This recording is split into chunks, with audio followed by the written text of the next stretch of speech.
ঠাকুরগাঁ জেলা শহরের প্রাণকেন্দ্রে অবস্থিত টাঙ্গন নদীর উপর নির্মিত এই ব্রিজ দুটিকে নতুন করে পরিচয় করিয়ে দেওয়ার কিছুই নেই। এটি সবার চিরচেনা একটি জায়গা।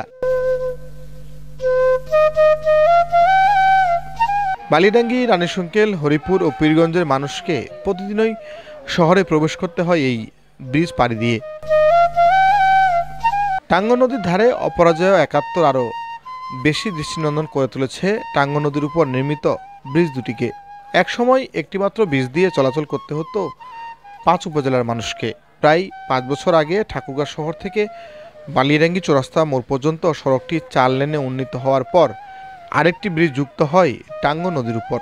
বন্ধুরা, কারা কারা এই ব্রিজে দাঁড়িয়ে এবং অপরাজেয় ৭১ এর নিচে ছবি তুলেছেন কমেন্টে দিতে ভুলবেন না।